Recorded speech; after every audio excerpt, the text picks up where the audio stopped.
I will just give a quick information about the fields, because I see quite a bit of good to have new faces who are coming first time. So it would be important for just to what Foundation for India and Indian Diaspora Studies is, what we stand for, what are the things we are doing. I will succinctly summarize it. So we started Foundation for India Indian Diaspora Studies in 2012. On the background of we need to have a platform which can interact with the experts on India, and also bring the experts from India, have a dialogue among the, just like what we're having today meeting. We had yesterday meeting with two think tank experts, and we had some exchange and just to of the information. But it is more broader level to represent perspective of India and the Indian diaspora on contemporary issues like socio-cultural, political issues, whether they are inside the India or the international arena. So presenting our represented perspective is very important, so that we can have our own narrative out in the world. Also to represent various issues that are related to diaspora. Because Indian diaspora is now more than to a significant number if you really look at it, more than 50 countries where there is a significant Indian origin population is there. And in various areas the issues are different. Like last month we had a conference in Columbia University. That conference was about Indian Caribbean diaspora. It was on. It is now switched off. It was on. Know that when the slavery ended, no, I was seeing it. It was on. I had blanked it, but it has just been switched off. I was getting the pictures onto the computer. And the rubber plantation and all that. So, lot of significant population, almost 1.5 to 2 million population was shifted from Bihar and lot of it from Bengal, Uttar Pradesh, many of the Jharkhand areas to the Caribbean islands, and continued more than 70 years that way. And then 1817 it was legally ended. So that the whole diaspora, when it was going through the situation, just like it wasn't slavery, it was just bonded labor. So it was a fixed contract, but the situation was not better than the slavery itself. And those people who went to the Caribbean countries, they settled there, they made their home, and then build the community, prosper. But at the same time, and it became politically influenced also. Many of the countries, there are prime ministers and presidents of Indian origin. But even today, there is a racism, there are discriminations, and then there are some political issues. So that surfaced when we had that conference, and then there was a common complaint that Indian government is not really taking care of us, is neglecting. So similar issues, like there are different, like Malaysia also had the similar issue, Fiji also had the similar issue. If you go to Middle East, in that area we have the different type of issues. So Indian diaspora, and we all know that in USA we are here now, we have the issues related to the tech immigrations, right? So that's what the whole H1 and all that thing is going on. And so that fits is in the diaspora context, we do reflect and we do study and then present our viewpoints on these various aspects that's diaspora related. So that's a kind of summary. In the last 5 years, we had the various programs related to like say Indo-China conference. We had Indo-Israeli related initiative going on. Recently, we also had some initiative related to Indo-Afghan, because just like in Afghanistan, there is a good degree of Indian involvement is coming up, and then even the President Trump's the new South Asian policy, it was declared, it was kind of expected that more and more Indian roles or involvement would be there. So India has done a significant investment in Afghanistan, but at the same time, Afghanistan population in United States, and then that leadership needs to be aligned with ourselves, which was traditionally aligned with Pakistanis. So that is something that we are establishing bridges over there. So that is a broader summary of the activities there. We do very frequently, almost annually, we do the conference on terrorism. And Modi ji, when he was here and also when he was in the UN, he has mentioned or appealed that we need to have international coalition against the terrorism. So terrorism is not India's problem or the problem of few countries, but it is a global terrorism. So there has to be a wider approach. There cannot be two notions about terrorism, like say soft terrorism. So terrorism is a terrorism. So that needs to be dealt in a wider scale and uniform way. So state-sponsored terrorism is one issue that he raised, and when that is we know that who are the people behind the state-sponsored terrorism, what are the ideology behind the state-sponsored terrorism. These are the issues that we need to be reflecting, and there has to be a broader international coalition around that. There is also a similar thing that increasing influence of China or the China's imperialistic, or if you really look at that, the trying to buy influence through the economic power or the investment. So that is happening. It is happening all over the world. It is happening in South America. It is happening in Africa. But more importantly, India is being encircled with that strategic investment that China is doing, and that reflects even as recently as last week, Maldives. What's happening? If you look at it, there is a huge degree of now tension between now. It may reflect into India and China some issues or in the Maldives background. So these are the broader things that are happening. So we have certain groups working on all these aspects. So that is the background of Foundation for India and Indian Diaspora Studies. So we today have very well-known expert in the field, Professor Alok Bansal, who is a director of India Foundation. You know Ram Madhavji, who has been basically inspiration behind our fields itself, and we have active coordination with Foundation for India. So he is one of the director of Foundation of India.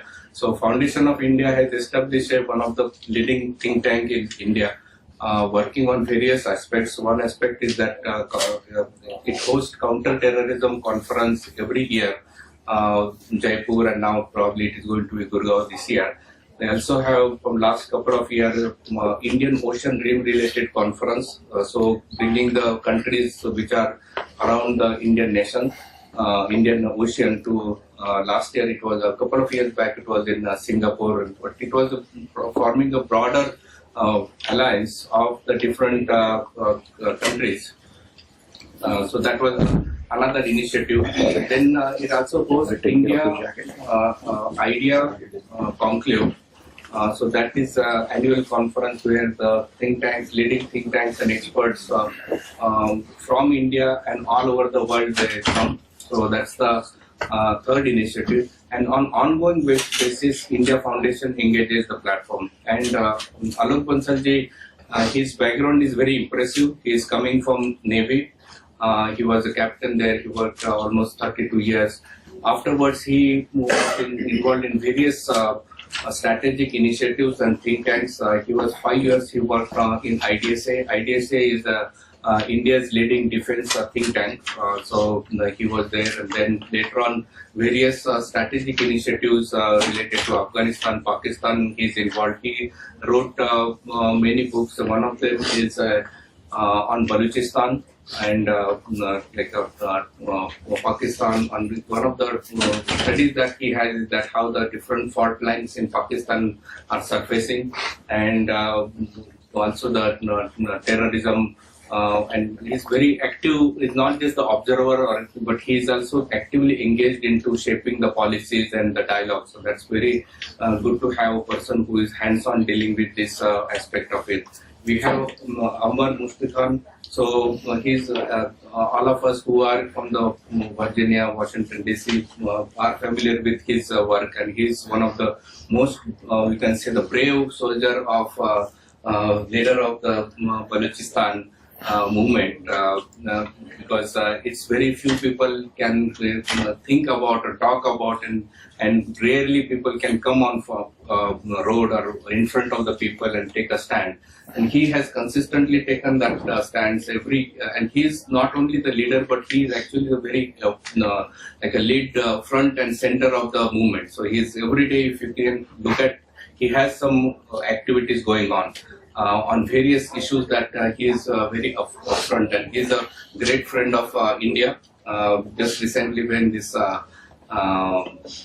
I think I'll wrap up that, but he's also a commentator, appears in television, also gave congressional hearing. He gave the representation of the issue of the Balochistan. He articulated very well.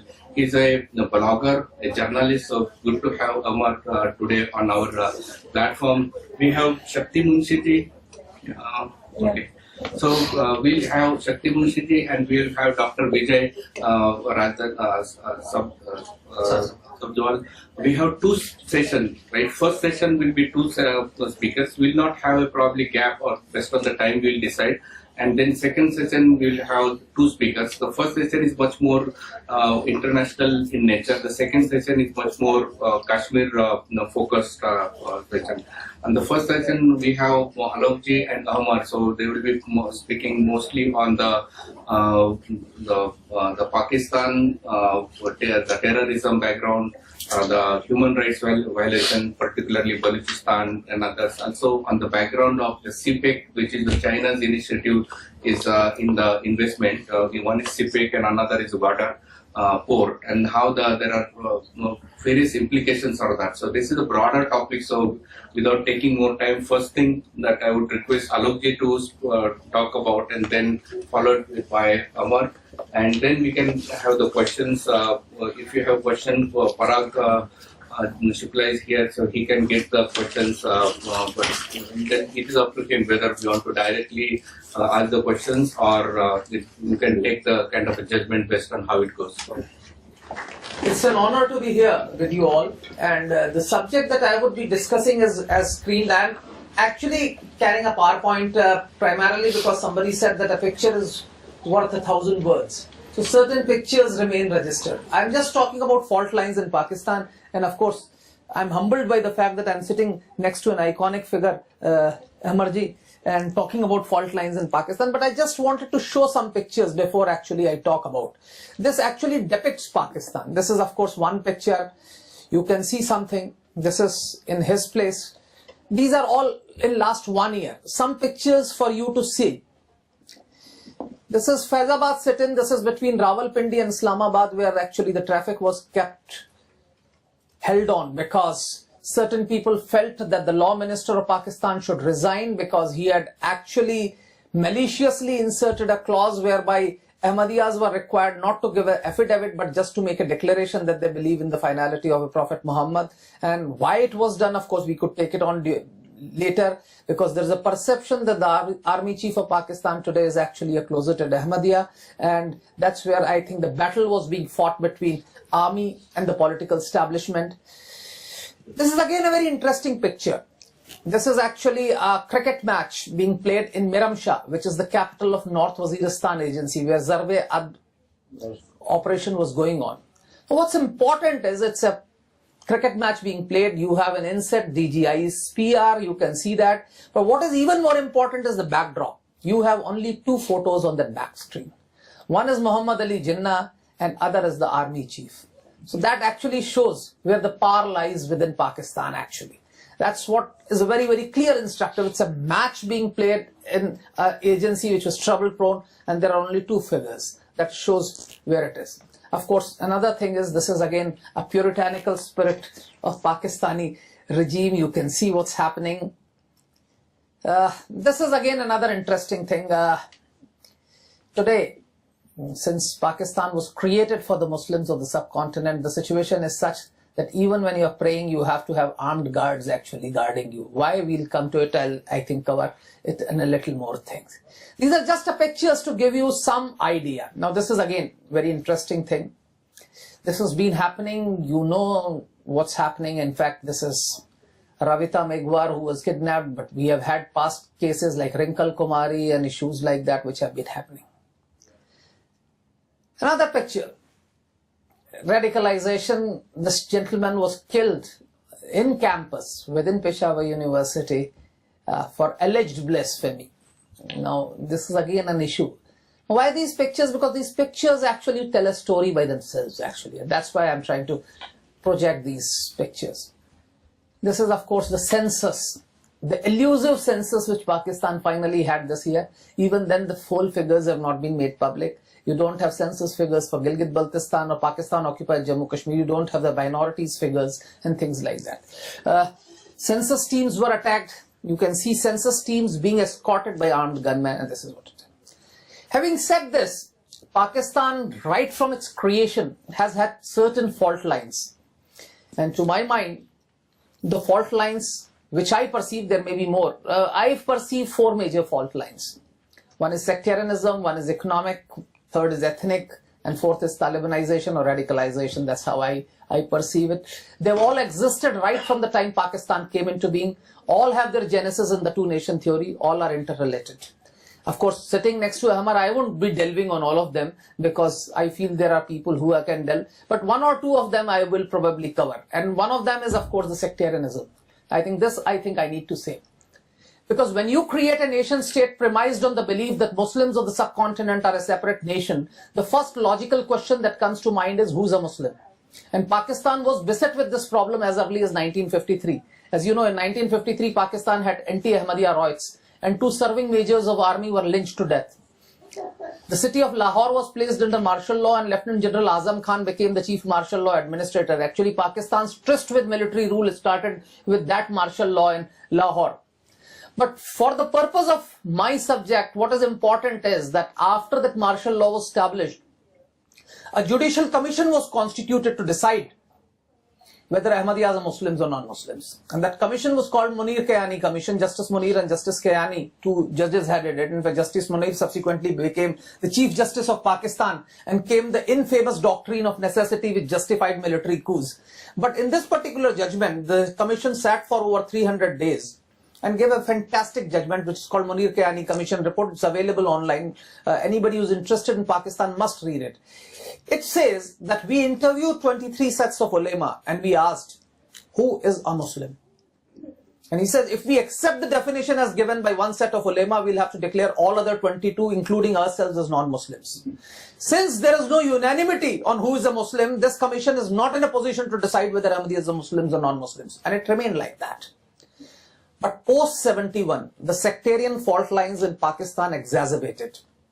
Now somebody will say, why post-71? Because Bangladesh was created. And somebody will say, what has Bangladesh got to do with sectarian polarity? You need to understand that the two-nation theory was a theory of exclusion. We are separate. Now any theory of exclusion requires a preference point of hate. And that in the Pakistan movement was the Hindu majority. If you read Mr. Jinnah's argument, he says we will not be able to practice a religion, will not be able to practice a culture in a unified India. Even after Pakistan came into being, the ills that plagued Pakistan were blamed onto the Hindu minority. So much so that Bangladesh movement was blamed onto the corrupting influence of the Hindu Bengali. But post-71, the number of minorities in Pakistan reduced to such an insignificant level that you could not realistically attribute blame onto them. So new villains had to be created, and those villains had to be created within the fold of Islam. And the first, of course, major impact was in 74, where Zulfikar Ali Bhutto, the supposedly secular leader, used takfir to push Ahmadiyyas outside the fold of Islam. Takfir in Islamic lexicon is a term used to push somebody who calls himself Muslim outside the fold of Islam. It was used by Ibn Taymiyyah against Mongol rulers in Baghdad who had embraced Islam but were continuing to govern according to Mongolian Asa code rather than Sharia. And Ibn Taymiyyah said that just because they've embraced Islam does not make them a righteous ruler, and revolt against them is justified, and push them. Since then, thousands of clerics have used takfir to push people outside the fold of Islam. But this is probably the only and the first, certainly, occasion when a modern nation state using constitutional means has pushed the community outside fold of Islam. Ahmadiyas were pushed outside the fold of Islam, and of course, after Zulfikar Ali Bhutto, we had Ziaul Haq who came to power, and he said Ahmadiyas can't call themselves Muslims, they can't have Quranic inscriptions, their place of worship cannot be called mosque. It became a cognizable offense for Ahmadiyya to actually behave like a Muslim. And today the situation of Ahmadiyas is pretty bad. I won't go into those details, but that's how it is. And from that time onwards, the sectarian differences have got further exacerbated. Now, Ziaul Haq actually, as you know, was a military dictator, and he lacked legitimacy. So he tried to legitimize his rule by seeping his rule into Islamic lexicon, Islamic symbolism. In fact, the plebiscite that he had was a very, very interesting figure, where you want to continue to be governed according to Islamic laws, etc., and said that people are opposing. But in his great zeal to Islamize, he actually introduced a resolution where he said zakat would be deducted centrally. Zakat, as you know, is one of the 5 pillars of Islam, whereby people are expected to contribute in charity for those who are not required. And he says in the month of Ramadan, all bank managers would deduct a certain percentage from all Muslim account holders and deposit in the central zakat fund. By this time, there had been a Shia revolution, and Shias protested en masse, saying that this is against our faith. We call it khums, and we will decide who will give it to us. And in that protest, for the first time, Zia had to backtrack, and he says, yes, if a Muslim account holder says that he is Shia, zakat would not be deducted. Now, this actually led to 2 important developments. Firstly, it led to an identity formation, because you don't have a census based on whether you're Shia or Sunni. And second is, in South Asia, nobody wants to pay the government. So people with marginal orientation overnight became Shias. So there was now a document which told you who is a Shia, howsoever little it was. And from that time onwards, there has been further development, because when you start dividing, it's not only Shias who are fighting with Sunnis. Within the fold of Sunni Islam, you have Deobandis fighting with Barelvis. Within Shia Islam, Ithna Isharis or the 12 Shias considers Ismailis or Dawoodi Bohras as apostates, and that divisions continue within. That's how it happens. Well, as I said, sectarianism is, of course, a natural corollary. In fact, what all is there, I have already said. So, what is the dynamics of the sectarian violence? I just wanted to cover for a minute. In fact, before I moved into the other issue, what is important is that what is the percentage of Shias in Pakistan? Now, this is actually a very debatable question, because if you go to some Sunni websites, they'll say 7%, some say 8%. You go to Shia websites, they claim 30%. My assessment is it would be realistic to assume that every 5th Muslim in Pakistan is a Shia.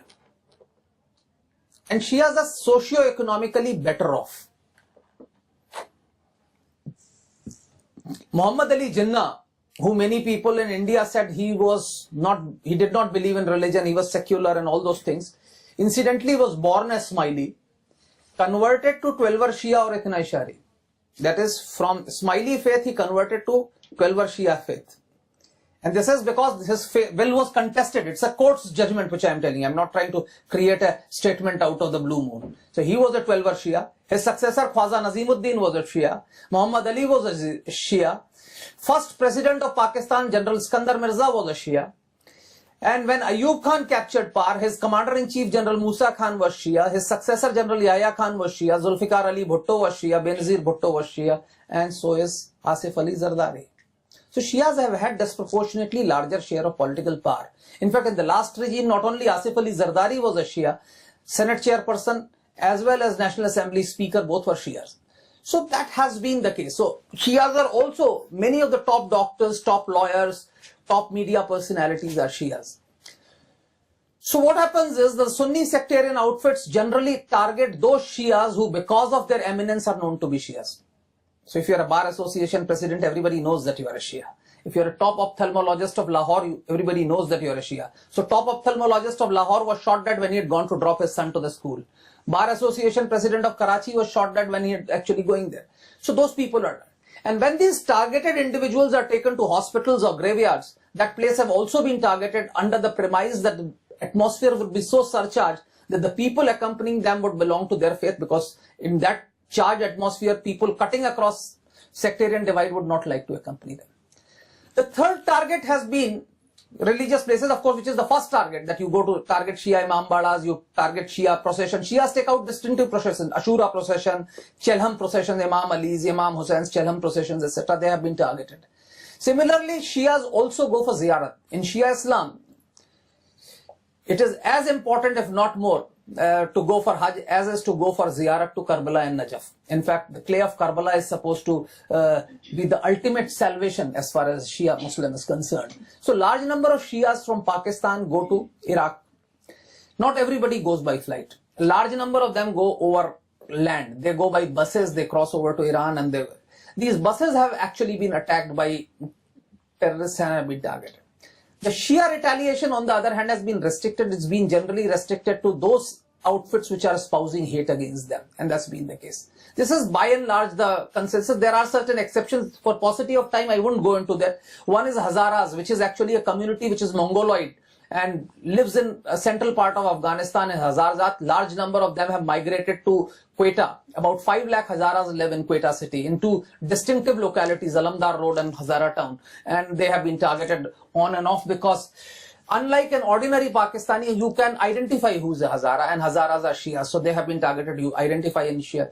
Similarly, those places where Shias are in majority, there have been pitched battles. And in Pakistani context, there are only two places where Shias are in clear majority. One is Parchinar and Khurram Agency, and the other is Gilgit-Baltistan in Pakistan-occupied Jammu and Kashmir. So these are the areas. Then Karachi is actually where bulk of the retaliation takes place. But what is important is the Taliban, after controlling Afghanistan-Pakistan border, once they moved into Punjab and Sindh, they've aligned themselves with Sunni sectarian outfits. And as a result, all the attacks carried out by Taliban in Punjab and Sindh, other than the security forces, have been at sectarian minorities, be it Shias, be it Ahmadiyas, be it even Sufi Barelvi shrines, like large number of shrines. And this is not only Taliban, but even Islamic State when I'm talking of. But as I said, in Pakistani context, it's not a contest between only Shias and Sunnis. Within the fold of Sunni Islam, you have Deobandis fighting with Barelvis. On Miladun Nabi Day, which is the birthday of the Holy Prophet, most of Pakistan goes without mobile services. Because mobiles used to mobilize people to say that it is a shirk to celebrate Milad procession. Because as you know, Barelvis take out huge processions on Milad, and Deobandis and Wahhabis believe that it is shirk. There have been firings on Milad processions from Wahhabi mosques and Deobandi mosques. Similarly, every major Sufi shrine in Pakistan has been targeted. Be it Ganj Data Bakhsh in Lahore, Rahman Baba in Peshawar, or interior Sindh, or everything or anything. And similarly, within the fold of Shia Islam, you have Ismailis, Dawoodi Vohras, which have been targeted, which have been done. Then in Pakistan's case, you have certain sects which can't neither be termed as Shia Sunnis. One is, of course, Ahmadiyas. I told you their condition is the worst because they are virtually disenfranchised. Then you have Zikris who live in Gwadar, who don't go for Hajj, go for a ziyarat to Kohe Murad, and of course they are being targeted. Then you have Noor Bakshis who live in Gilgit-Baltistan, who also don't consider them than Shia Sunni. I don't want to, for paucity of time, I won't look. What is important is that current global scenario where Shia-Sunni conflict has exacerbated because of Syria, Iraq, Yemen, etc. have had its impact. So anything that happens globally has a reverberation in Pakistan. So when Saudi Arabia sends troops to Bahrain, the Shias in Pakistan protest. Iranian consulate in Peshawar has been attacked, Saudi consulate in Karachi has been attacked. So these are all right. And what has happened is with the Zardaris going and Nawaz Sharif's or PMLN's coming, the Shia insecurities have risen because Sharifs have traditionally been seen to be very close to Sipahe-Sahiba Pakistan or the Sunni sectarian outfit. And that's where I was trying to say. The other fault line is economic. I don't want to say because a lot of people believe that Pakistan is crumbling economically. And this is what Sardar Patel and Nehru also believed. They thought that Pakistan cannot sustain economically, it will crumble and fall back on India. It did not happen. What is even more important is that till 1991, Pakistan's per capita income was higher than that of India. It's only after post-liberalization that we have gone ahead and we have moved ahead. The situation, Pakistan's foreign exchange reserves come every year. This is about $19 billion plus. But what is important is that in next 6 months, they have to pay $6 billion as repayment of loan. $8 billion is the trade deficit. So foreign exchange reserves are crumbling. But Pakistan's strength has been remittances like India. They also get a fairly large chunk of remittances from all overseas Pakistanis. There have been some constriction because Saudi Arabia and UAE, which contribute over 50% of the remittances, are seeing slowdown because of low oil prices, and that's been a crunch. But from US, UK, etc., the remittances have been increasing. IMF program have been done. Just to give you a picture, you will see the Pakistan's budgetary allocation. You will see that the development fund is extremely small. Bulk of the payment goes, as far as interest payment is concerned, defense and pensions is concerned. Just don't want to take time for paucity of time, but basically GDP growth Pakistan's is best in 10 years actually, 5.2%, which was for Pakistan's financial year incidentally is from July to June, unlike India's, which is April to March. That's where I was trying to say. Current account deficit has been rising consistently and is expected to rise to $18 billion this particular year.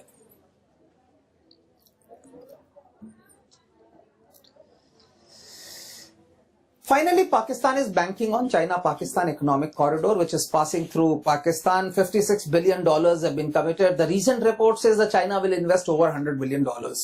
There are serious questions, both in Pakistan and in China, about the economic viability of CPEC. India opposes it because it passes through our territory. And of course, within Pakistan, certain economists feel that the rate at which the interest is being, this funds are being provided, Pakistan will find it extremely difficult to service it. Some of the power projects, in fact, bulk of the money is actually going into power projects, and the power that is being produced will be the costliest in the world. Now, can a country like Pakistan service that sort of a debt is again a debatable point. There are, of course, questions about alignment of the CPEC. The Pakhtuns are demanding that the western route should be there, and western route, Pakistani government says that there is a western route, but nobody knows where that western route goes, and it's neither been implemented. The eastern route, which passes through Punjab, is actually that's being taken. Of course, this fault line I shouldn't talk about with Hammer Staying, so I won't deal with it. He'll probably be talking about the ethnic fault lines. The last and important point is Talibanization and radicalization. And this is very important because this affects not only India, Pakistan, Afghanistan, Iran or anybody, but it affects the global community. The Pakistan's radicalization is important. And we need to understand that radicalization or Talibanization is inherent in the ideology of Pakistan. When you create a nation state premised on the belief that Muslims of the subcontinent are a separate nation, Islam automatically assumes a salience. Right in 47, the first major challenge to Pakistani nationalism emanated from Pakhtun nationalism, because as you know, 46 elections were the last elections based on which India and Pakistan were partitioned. And in that particular election, Muslim League was squarely defeated in NWFP, Northwest Frontier Province. But despite that, in 47, they went in for referendum, gave it. So as soon as Pakistan came into being, the first political step of the Pakistani government was to sack the provincial government of Northwest Frontier Province, which was still in clear majority in the assembly. And since then, what they have done is that they have tried to counter Pakhtun nationalism in a two-pronged strategy. One was to keep Pakhtuns divided. That is, keep FATA and Northwest Frontier Province separate. Till recently, it used to be called Northwest Frontier Province, which was a geographical anomaly when Pakhtuns would say that Baloch have Balochistan, Sindhis have Sindh, and Punjabis have Punjab, and why not Pakhtunkhwa or Pakhtunistan? They were not denied. And when they've eventually been given Pakhtunkhwa, they've been prefixed with Khyber Pakhtunkhwa or something like that. And the second was FATA was kept frozen in medieval times without any political or economic development. And to counter Pakhtun nationalism, they encouraged religious political parties to promote an all-inclusive Islamic identity to subsume the ethnic identities of the people, so that they say we are all Muslims and we are Pakistanis rather than we are Pakhtuns, Baloch, Sindhis, etc. And that actually in due course led to greater Talibanization. I won't go into the detail. You know what happened, Taliban, how it was created by Pakistan. We had an interior minister of Pakistan called Nasrullah Babar, who used to call himself father of Taliban.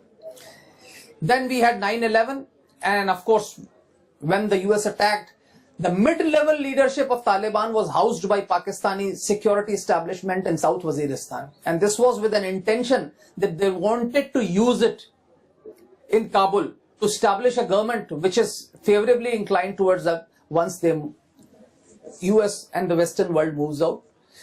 In due course, this Taliban consolidated, started carrying out attacks across borders, and then Pakistan army had to move in. Pakistan army suffered heavy losses, and then they started a great game where they started accommodating Taliban. They started signing peace deals. They signed peace deals in South Waziristan, North Waziristan, and different part of areas. And the Taliban, which was initially confined to South Waziristan, kept spreading from there to North Waziristan, Bajaur, Mohmand, and to different parts of, and today virtually they are omnipresent. What is important is, I just wanted to show you one slide, and this is important, is that at one stage the Pakistani government accepted that over half the province of West Frontier province will have Sharia laws, Nizam-e-Adl as it was told. And when that resolution came to Pakistan's parliament, and this is very interesting, the person who was leading that movement was a chap called Maulana Sufi Muhammad, who led an organization called Tehreek-e-Nifaz Shariat-e-Muhammadi.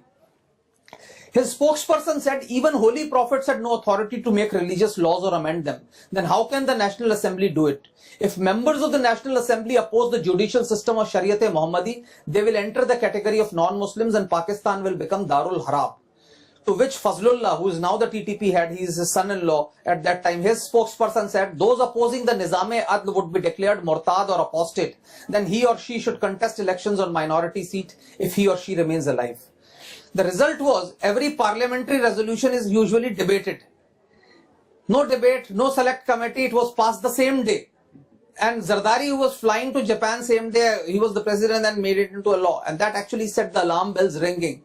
And after consolidating this, actually, the Taliban started moving into Punjab, and you'll see most of the attacks are actually on sectarian targets on security forces, except one cricket team which was attacked, Sri Lankan cricket team. If you see that YouTube video, you'll see the terrorists came, they fired and they went back. They were in no hurry. And the aim was to kidnap the Sri Lankan cricket team, and they would have succeeded. But for the fact that they did not realize that a bus could continue moving with all its tires flat. And it's only because of the driver's sensibility that the Sri Lankan cricket team was not picked up. Because with every single tire flattened, he continued moving the bus and did not stop the bus even at the stadium gate. The bus was taken onto the pitch from where the Sri Lankan cricket team was evacuated by helicopters.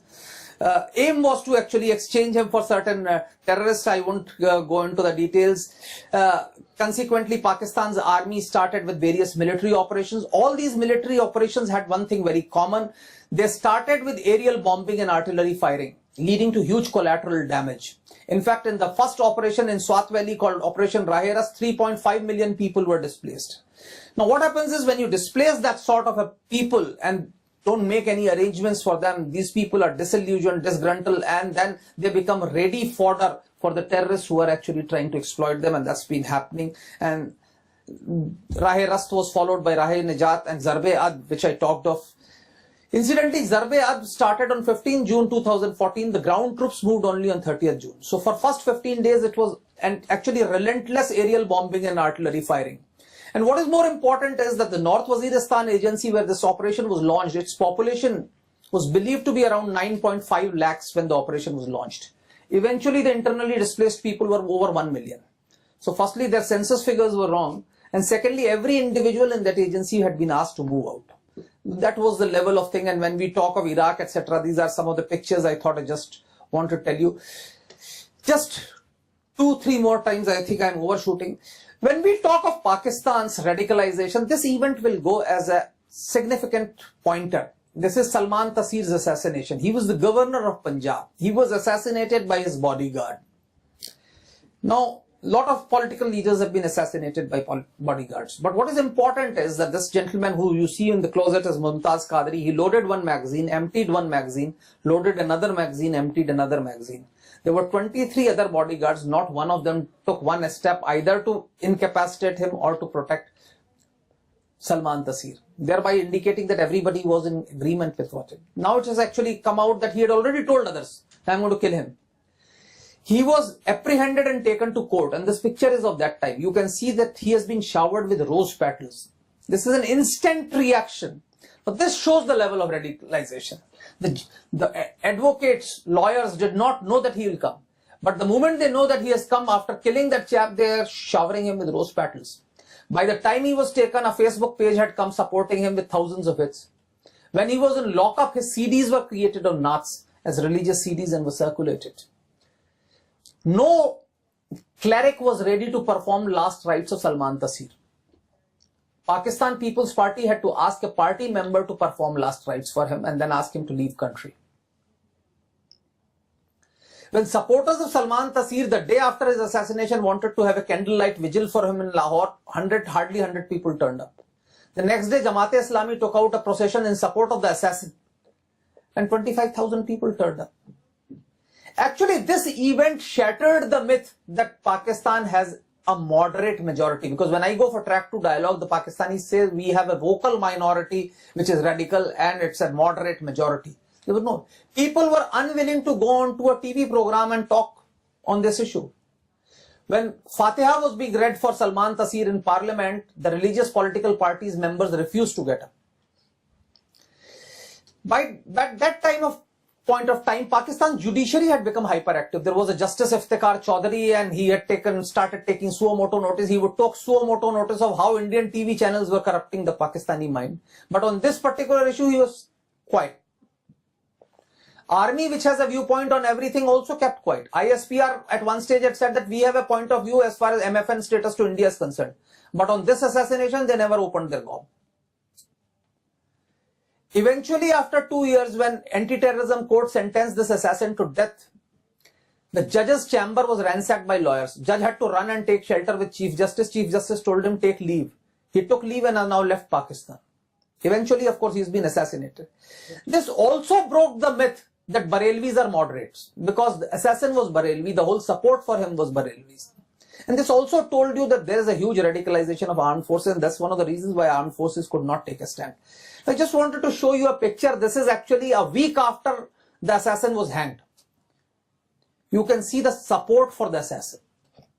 A picture speaks, as I said, 1,000 words. You can see the support for an assassin 1 week after the death.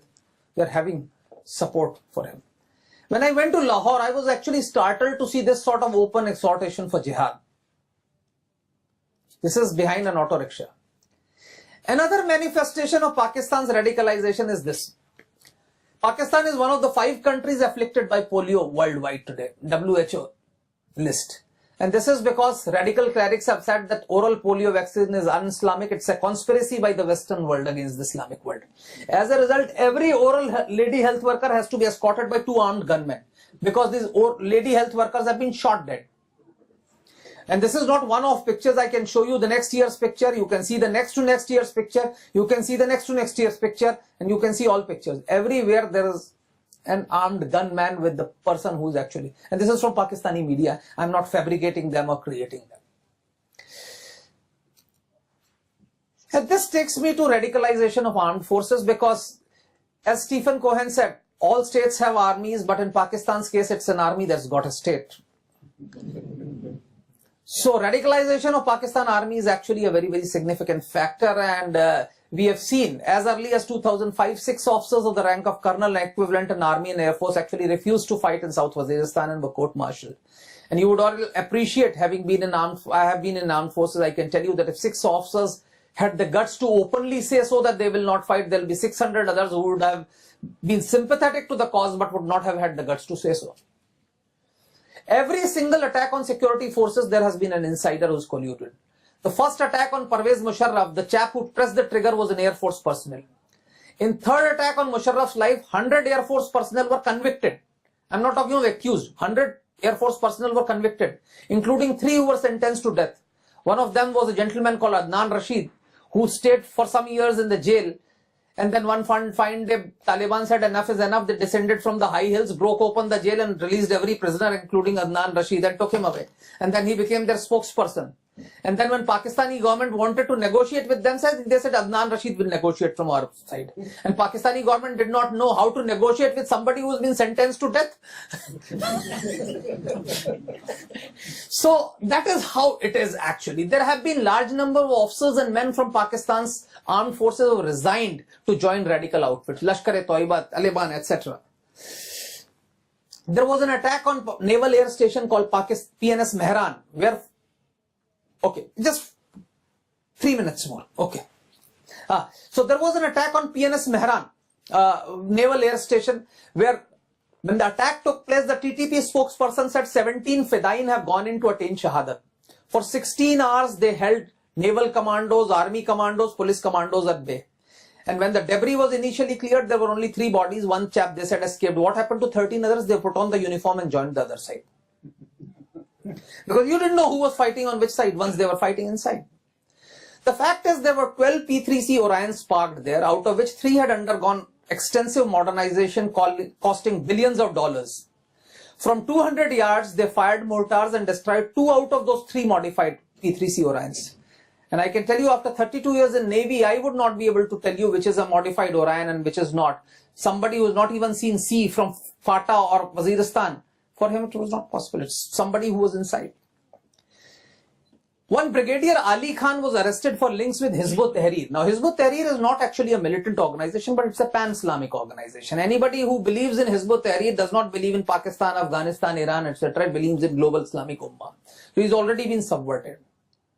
And one odd brigadier can always be there. But the point is, Brigadier Khan's father was in Pakistan Army, his son is in Pakistan Army, his son-in-law is in Pakistan Army, his 2 brothers are in Pakistan Army. When his court-martial started, prosecution submitted a list of 413 people who he had contacted, including a F-16 pilot who had agreed to bomb the GHQ during Corps Commanders meeting. So that has been the case. And in Pakistan's case, bombing of the Corps Commanders meeting has been a very, very viable option. Because if you actually bomb it, Pakistan Army's leadership is wide open. Because earlier, one Major General Zahirul Abbasi, who was actually earlier a military attaché in India, when he wanted to stage a coup, he had also thought of the same thing. But being an army chap, he wanted to use a multi-barrel rocket launcher. And one of the brigadiers of his was actually arrested while carrying an MBRL from the border to the Rawalpindi thing. The latest was a very interesting case. One fully loaded warship of Pakistan Navy, PNS Zulfikar, was actually taken over by Al-Qaeda, an Indian state, in Karachi. And who took over? The serving naval officers. And why did they fail? Because the reinforcement could not reach. And who was the reinforcement? Reinforcement was again serving and retired naval officers. All coming in uniform, carrying weapons. One sentry who saw them did not know what to do. He thought they are all uniformed officers. He couldn't ask them. But he felt that the weapons they were carrying were not service issue. Now, in a feudal setup like Pakistan, it's very difficult to ask an officer who is wearing uniform with full regalia and you know he's an officer. But what this chap did was that he saw that boat was coming and he fired 1 round in the air. Now, these people who were edgy immediately opened fire. The moment they opened fire, their identity was revealed and the first bullet hit, the boat sank. Most of them died because of drowning, not because of bullet shots. And that's how the reinforcement. But the aim was to take that PNS Zulfikar out to sea. A warship fully loaded with missiles, guns, ammunition, rations, fuel. It could have remained at sea for months. And the aim was to take it to Persian Gulf and target US carriers. That was the aim. Now, this is what we need to understand, and this is it. And today, of course, in Pakistan, we have not one outfit, but 2 outfits. You have Islamic State and Al-Qaeda both competing to lead the global jihad, and both are trying. As a result, the first thing which Islamic State did, as soon as 6 TTP commanders shifted their allegiance to Islamic State, was to set up a Khorasan chapter. Now, what is Khorasan? I just take 1 minute. I think I've got 1 more minute. I'll just take that. Please understand, when all these jihadi outfits want to stage a so-called global jihad, they have a theological narrative which draws youth. It is not that something youth sitting in Bhatkal or Bangalore gets an overnight dream that he must go and join Abu Bakr al-Baghdadi. They have created a narrative which says that it is their bounden duty to follow this. And now that narrative has a very important ingredient which says that the end of time battle or Qayamat se pehle ki jang will be fought in Khorasan. Now, Khorasan in Islamic lexicon is this area, which is eastern Iran, Afghanistan, Pakistan, and parts of Central Asia, where they believe that the Islamic armies will defeat Dajjal or the Antichrist. That's one of the reasons why Osama bin Laden or Ayman al-Zawahiri was in this part.